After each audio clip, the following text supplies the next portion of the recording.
Chapter 1. It is a truth universally acknowledged that a single man in possession of a good fortune must be in want of a wife. However little known the feelings or views of such a man may be on his first entering a neighborhood, this truth is so well fixed in the minds of the surrounding families that he is considered as the rightful property of some one or other of their daughters.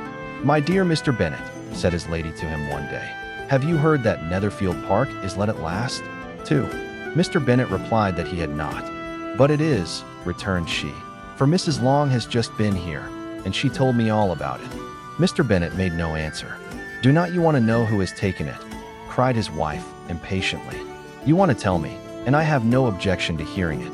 This was invitation enough. "Why, my dear, you must know. Mrs. Long says that Netherfield is taken by a young man of large fortune from the north of England, that he came down on Monday in a chaise and four to see the place, and was so much delighted with it that he agreed with Mr. Morris immediately, that he is to take possession before Michaelmas, and some of his servants are to be in the house by the end of next week. 3. What is his name? Bingley. Is he married or single? Oh, single, my dear, to be sure. A single man of large fortune, 4,000 or 5,000 a year. What a fine thing for our girls. How so? How can it affect them? My dear Mr. Bennet, replied his wife, how can you be so tiresome? You must know that I am thinking of his marrying one of them. Is that his design in settling here? Design? Nonsense, how can you talk so? But it is very likely that he may fall in love with one of them, and therefore you must visit him as soon as he comes. I see no occasion for that. You and the girls may go, or you may send them by themselves, which perhaps will be still better, for as you are as handsome as any of them, Mr. Bingley might like you the best of the party. My dear, you flatter me. I certainly have had my share of beauty, but I do not pretend to be anything extraordinary now. When a woman has 5 grown-up daughters, she ought to give over thinking of her own beauty.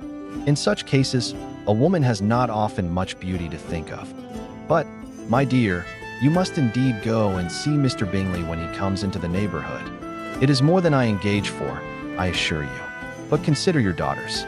Only think what an establishment it would be for one of them. Sir William and Lady Lucas are determined to go, merely on that account.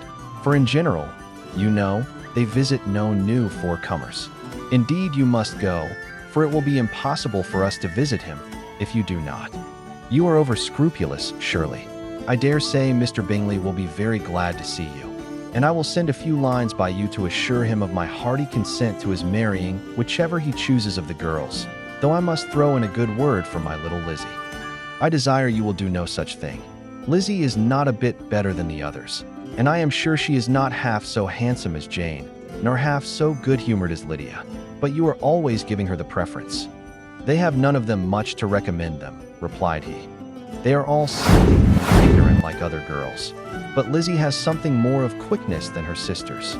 Mr. Bennet, how can you abuse your own children in such a way? You take delight in vexing me. You have no compassion on my poor nerves.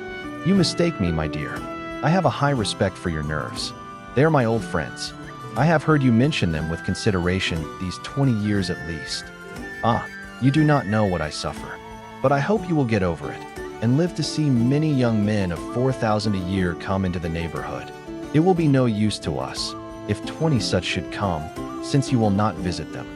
Depend upon it, my dear, that when there are 20, I will visit them all.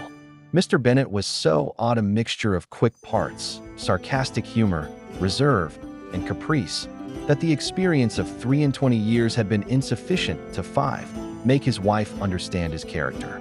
Her mind was less difficult to develop. She was a woman of mean understanding, little information, and uncertain temper. When she was discontented, she fancied herself nervous. The business of her life was to get her daughters married.